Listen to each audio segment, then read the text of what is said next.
It's 8 p.m. and here are our top stories in 90 seconds. It's a pretty good snowmaker. It'll come down fast and furious for a time. A lot of snow in a short amount of time. We're already seeing the impact. I'm Addie Guajardo and I'm tracking snow in the Denver metro area, and it's coming down fast. What you need to know before you get behind the wheel. This is just the beginning of the storm that will last overnight. Our Denver7 Weather Action Day continues. How much snow to expect at your house by morning? New details tonight on the effectiveness of Johnson & Johnson's COVID vaccine. The clinical trials show that our single-dose vaccine addresses the most important healthcare need in the pandemic. Plus, the JBS meatpacking plant was once the site of the largest COVID outbreak in the state. This is a business where they've lost people who have died because of the virus. They know how serious this is. Now workers are being scheduled to receive their vaccines. Plus, a dump truck crashes into a Denver home while the homeowner was asleep inside. It scared me to death. I have never been shaken like this in my life. Now his house may need to be torn down. Even now, I'm still a little bit shook up. My thinking is not quite clear, but I'll get through it with the grace of the Lord. And this winter has opened up a window of opportunity for con artists to crawl through. He got me because it had been 0 degrees here. It had, and I was like, oh my gosh, I don't want my food to spoil. Good Wednesday evening, and thank you for watching Denver 7 News on Local 3. I'm Jessica Porter. We have a Denver 7 Weather Action Day in effect right now for snow up and down the Front Range. The impacts are being felt from Denver to Broomfield to Golden and Longmont. And this is what the live conditions look like right now in Broomfield. And you can see those roads just completely covered in snow. It is coming down out there. Denver 7 has you covered at 8, as we could see totals from anywhere between 8 and 12 inches across the Front Range. Denver 7's Addie Guajardo is checking on road conditions, but we start with Chief Meteorologist Mike Nelson with the latest. Thanks, Jessica. Temperatures are falling, and so are the snowflakes. Already below freezing now in the Denver area, Greeley, Fort Collins. And that's important because we had mild temperatures the last 2 days, then colder, and that means the road surfaces will first melt the snow, and then it's going to freeze up. So winter weather advisories extend all the way from the Cheyenne area down past Trinidad through the night. And we see the heaviest snow bands are now coming down into the Denver area. We've seen some good amounts up in Boulder County, Broomfield. Expect temperatures to be dropping there and winds coming in with those easterly upslopes. That's what's pushing the moisture up against the Front Range and bringing the heavier snows. Look at this band here in yellow that's now along I-70 down toward the Bennett area. Those are the heaviest snows, and they're really coming together now over Aurora, extending down farther to the south. This is going to continue for the next several hours. So it is a Front Range snow event. Very little snow on the other side of the Continental Divide. Heaviest snows now through about 5 in the morning. Very slick late tonight and tomorrow morning, but the skies will clear quickly after this storm system goes through. But for tonight, the heavy snow, the colder temperatures, it all is a combination that means a lot of slick roads. For the latest, let's go to Denver and I-25 area with Addie Guajardo. Well, Mike, this snow is coming down rapidly. It's hard to see just standing here. It's even more dangerous on the roads. Take a look right now. The snow isn't quite sticking to the highway, but it's creating those wet spots. Those wet spots, that means you can expect some slick spots and some icy patches. The Colorado Department of Transportation is already anticipating road closures as these conditions worsen as the snow continues to fall. They are asking people to work from home if that's at all a possibility tomorrow, and stay off the roads if that's at all possible. The Denver City says they will have plows out overnight, clearing out these main roads. We've already seen at least 8 plows go up and down this highway on both sides. Now, if you do have to get behind the wheel, you want to make sure that you're being safe. Make sure you're winter wise. Pack a blanket, pack extra food. Make sure you have an emergency kit in the car. Now, if you are driving beside a plow, just make sure you're staying between 3 and 4 car lengths behind that plow to stay in a safe area. Now, we'll continue to monitor the snow and bring you the latest. Reporting live in Denver, Addie Guajardo, Denver 7.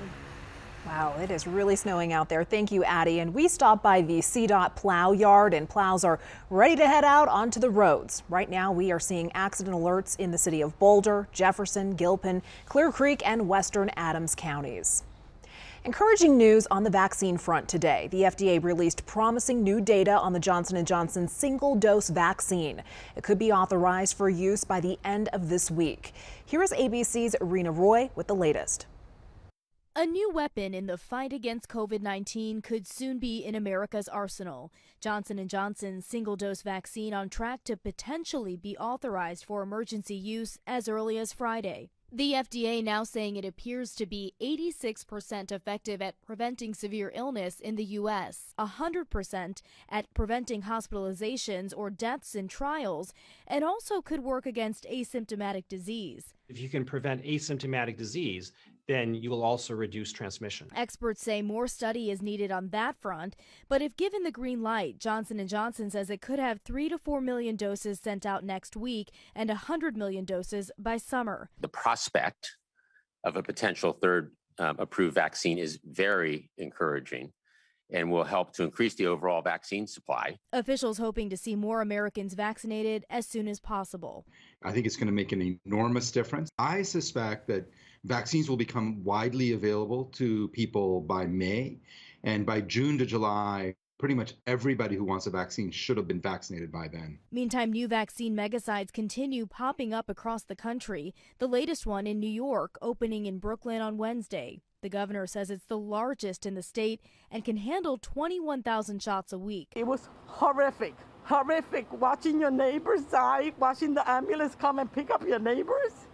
It was very horrible for us, and I thank God that today we are able to get our vaccines. So far, the CDC reports more than 13% of the U.S. population has gotten at least one shot.